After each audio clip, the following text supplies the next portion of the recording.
Well, I'm a native Virginian. I grew up in the Shenandoah Valley in Page County, a little town of Shenandoah. I came from a very modest background. My mom and dad had limited and probably no formal education, but they were very wise people. They had basic human values and taught me right from wrong and give every person a honest day's work and do unto others as you'd have them do unto you. That's what I learned. Went to Grove Hill Elementary, a building is now a special education facility in that county. Graduated from then Shenandoah High School. Shenandoah High School happens now, that building, to be an elementary school, but still all in Page County. I left high school with not a clear feeling about whether I could be successful in college. Again, I had limited knowledge of people who had been to college, and in fact, when my high school counselor suggested to me that I apply to college, I was just dumbfounded at the idea, because I didn't really think I had the ability to do that. The fact of the matter is, not only did I get accepted to then the Norfolk College of William and Mary, but I worked so hard I got on the dean's list the first semester. I proved that I could, in fact, accomplish it. From the Norfolk College of William and Mary, that became Old Dominion College. The year I left there in 1965, I recognized that, gee, with a history and a political science major, as exciting, as much fun that it was to study those subjects, there weren't really many job opportunities as historians or political scientists. So I went to work in industry for a while, but recognized that that really wasn't what I wanted to do. I wanted to work with people and I wanted to work with ideas. And so I made application to a program at the University of Virginia. It was a bachelor's in education in teaching the social studies. I then, living in Harrisonburg, Virginia, journeyed every day for a summer over to the University of Virginia and finished that summer. They then placed me as an intern teacher here in Fairfax County. After finishing that year of internship, I went back to the University of Virginia for a summer, and that gave me then this MED degree in teaching the social studies.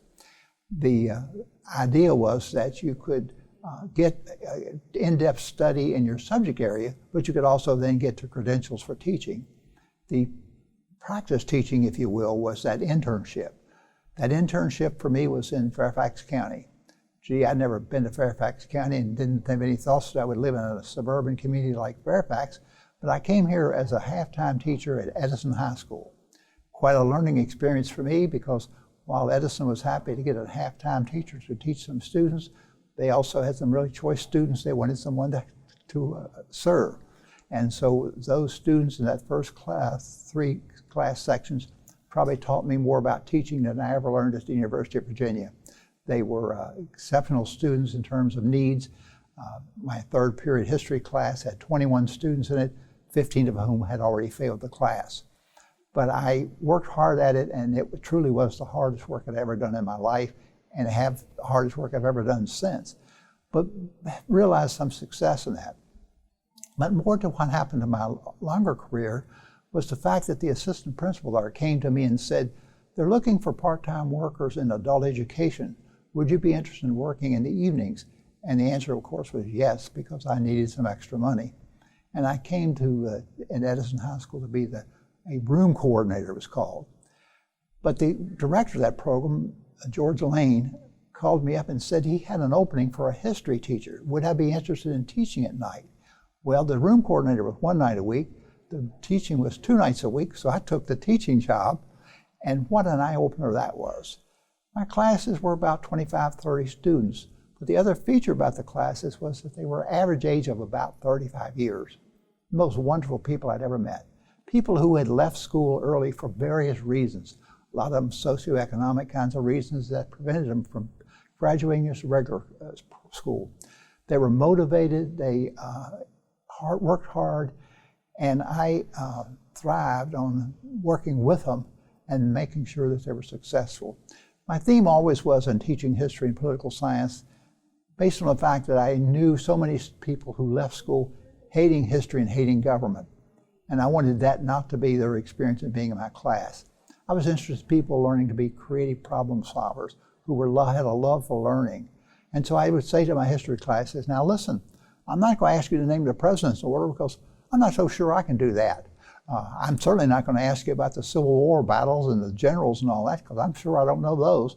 But what we can do is we can learn how we can better understand today by understanding what happened in the past.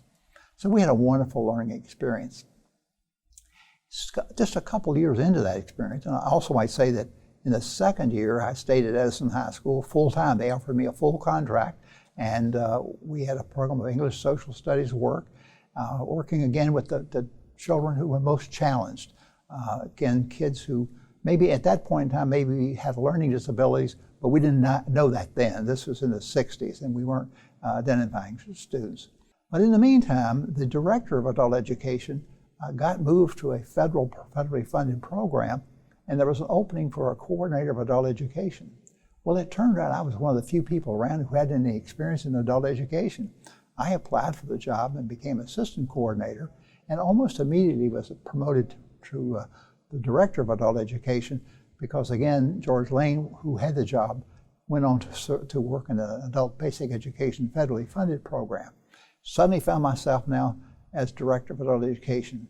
And that what ensued was 27 years of the greatest pleasure of my life. I cannot tell you how fulfilling and how wonderful experience it was. We offered an adult high school program then at Woodson High School, and of course I had been teaching in that program, and I knew what a wonderful program it was. We went on to expand that to be 3 other locations, Annandale, Edison, and Marshall High Schools, because we recognized the need was pretty extensive around the county. And we also then opened daytime adult high school programs, because some people worked at night and some people were housewives and wanted to come during the day. And so the program grew fantastically. My philosophy, which I was able to articulate to the school board, and it seems to have been received well, was that the schools belong to the community. And the community at all ages have needs beyond what just educating children. Not to take away anything at all from educating children, but to make facilities like, for example, the vocational programs available to adults at night who want to learn workforce skills. So we had extensive programs in typing and shorthand. Don't teach those much anymore, I don't think, but then they were big time and people could get jobs being able to type really fast. We opened up the auto shops. We opened up the bricklaying classes and all that. And we offered then an extensive program for people to get job training at night. We were very inexpensive. The school system allowed us to use the facility without paying rent. So we only paid teachers, and we hired those teachers part-time. We were a bargain, both in terms of cost, but we were a bargain in the sense that people got job skills.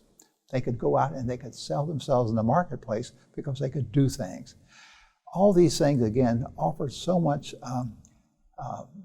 reward for those of us who were involved in it. I will tell you that the most moving experiences I've ever had in my life were attending adult high school graduation programs.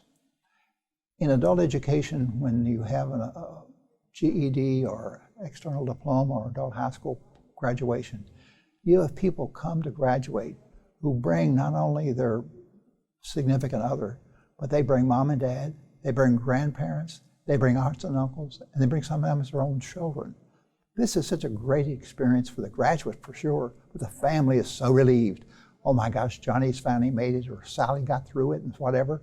And there's great, I say to people, it's like electricity in a room when these programs take place. And I have went to those for, again, more than 30 years and found them to be so meaningful. Our program got a lot of attention. Ultimately, the program became, I believe, the largest program of its kind in the country. And a lot of systems came and looked at what we were doing. We had a simple philosophy. It was that we had a responsibility to deliver education to folks. And so we took our, for example, reading and writing classes for adults. And there were people in Fairfax County who couldn't read and write. You see, when I started in the late 60s, Fairfax schools had not been desegregated much more than a decade. And so we actually went into churches, and we had classes in church basements where we taught people to sew, taught people to read, we taught people to do basic computation. We helped them prepare for the GED tests. One of the most meaningful experiences I had was talking to a minister in one of our regions of our community who had explained to him what kind of programs we had and how he might have people who would want to participate. And he asked me at the end of the interview, Mr. Plum, he said, I've been sending children from our community to college and so on for more than 25 years. But he said, you know, I never actually graduated from high school. Could you help me? And I said, sir, I think we can. And so what we did is we put some of our volunteer tutors to work with him. And after some period of time, he graduated from high school. He got his GED, I should say. It's the equivalent of a high school. And he said to me when I presented him his certificate, you know, I'm already involved in Northern Virginia Community College. He finished Nova. He finished George Mason University. And he went on to take a graduate program at American University. Now, what I need to have you understand is he started this at age 50. No longer could people say that Fairfax schools weren't friendly to them because we showed that we could be friendly and that we could be taken into account their needs and so on. People from his program also, from his church, where we started as a project sewing the choir robes. But I said to him, you must understand our goal is not simply to help you get choir robes. Our goal is to introduce our programs to your folks so they'll want to take part in reading and writing classes and GED classes. And there are innumerable stories like that over time of people who realized success by going to school at night. Our philosophy was that we receive you wherever you are, and we are interested in working to you to finish your goals. So we never had anything called dropouts in our adult ed program. What we would say to folks who enrolled is that if you need to take a break, if you need to change jobs, you need to get things in your life in order, we'll give you a furlough. And what that means is we're going to keep your record, we're going to know where you were, and when you're ready, you come back and we're going to start you right where you left. A lot of people went the GED route. You know, people who had gone off to service that didn't finish high school, young women who, for example, got pregnant, who would then were not allowed to come back to school. All these kinds of folks found some success with that. We came to recognize, however, that there was another program in the country called the External Diploma Program. And it did an evaluation of what people's knowledge and skills were right where they were. And if they met what was believed to be an equivalent of a high school education, we gave them a diploma. And so we were the first in the state, and I believe the second in the country, to offer an external diploma program. We had counselors who would work with people who would do an assessment with them. And the thing I loved about it was that when we made an assessment and you were deficient on some of the goals, we made you aware of the resources in the community in which you could seek remediation yourself. So we sent you out as a learner to use community resources to come up to high school equivalency level. The fascinating thing about that program, and while a number of people passed it, and many felt that really had been more of a success than book learning may have been in a traditional program, we also found that there were a number of people in our community who actually had not finished high school, but they never told anyone that. People in social circles, for example. And so we had a policy of anonymous registration where you could register for the program. We wouldn't make that known public, and we didn't give you any more recognition than you saw. And a number of people got their high school diploma that only their husband or their parents knew that they had finally gotten a high school diploma. And that core program got accepted by the state and finally adopted statewide. It met the needs of a whole lot of people. And it met the needs of a whole lot of people, again, who were good learners, just hadn't finished the book work, and allowed them to finish the book work to show their competencies.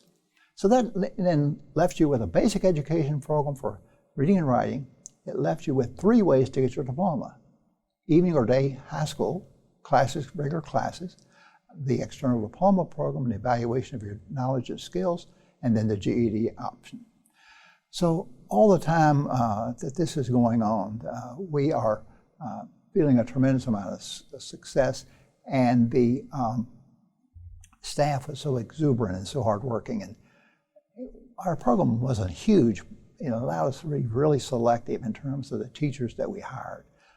We hired teachers that knew their subject area, of course, but they were also wonderfully loving and caring people. And they were able to, with the class sizes that we had, to give the individual attention and so on as necessary. At the same time, Fairfax County is growing and so on. And so classes that we were offering then went from typing and shorthand to computers. We introduced basic language computers, COBOL training and so on, things that you don't hear of anymore. But we were big time in terms of offering these general interest classes because they weren't available much to the public. And I might say to you that through the fees that we charged, we were able to expand the program. We would get grants and federal grants and state grants and contracts and so on that would allow us to expand our offerings.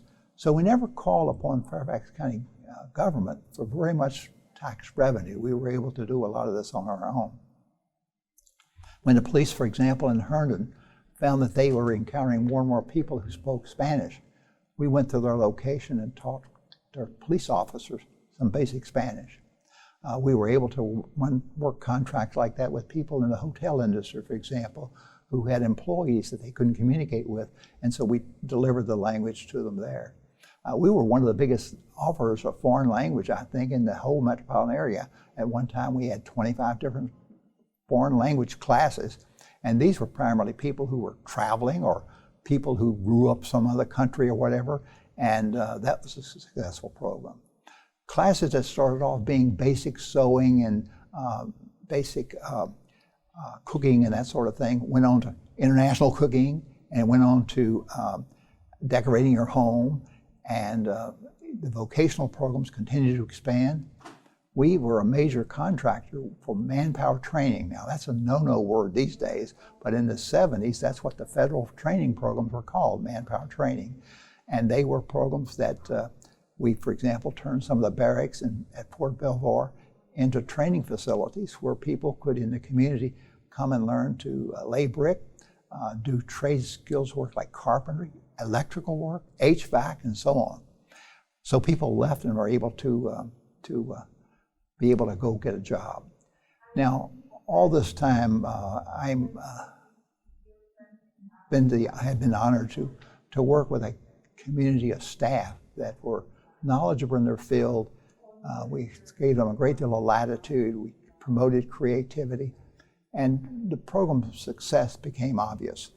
We had school board members come to our graduation programs to see the impact that we were having in the community. We got, for example, in the terms of when the school system would promote its bond issues to build additional facilities and so on, it would include in its documentation the kind of ways that the schools were serving the broader community, because that was saying that these are your facilities, how you can use them further. When my 30-year time arrived, by then I also happened to have been elected in the state legislature. I, of course, retired, but I didn't retire with a great deal of glee. It was a labor of love for me, one of accomplishment. Sometime thereafter, and I don't remember if it's months or years, I got a phone call saying that the school board wanted to name a building for me. And I said, oh, I thought you had to be dead for that to happen. And they said, oh, no, we want to do this, and we want to make it a center for lifelong learning. Because if there was anything that I brought as a message along the way, was to have people understand that school is not something that happens to you early in life for 12 years. Schooling and learning is something that happens every day of your life, regardless of how long you live. And we, as the only institution in every community, is a school. And we can be a facilitator for people becoming good citizens, productive citizens, and so on, and good learners. And in this day and time of misinformation and so on, certainly we need more people to be in those kind of categories. So it was a labor of love for me, and I was invited over then to the school board meeting, and the school board meeting unfortunately spent some time talking about my career in the legislature, and certainly I hopefully have been a friend of public education in the legislature, but I wanted to say that I received the honor in recognition of the work that I was honored to be able to do, the number of people with whom I worked, and the wonderful, wonderful students that we served. I said to them as the meeting went, the ceremony for the naming took place here at the building, it's the Plum Center for Lifelong Learning. And out by the front door, there's a purple plum tree. And I said to people at the time, you know, in years coming, future decades, there are going to be people ask the question, wonder why they named the school for that tree. But whatever the case, I'm delighted that while it's a Plum Center for Lifelong Learning, Ken Plum played a role in bringing that about, and bringing about, I think, a heightened awareness of what lifelong learning is all about.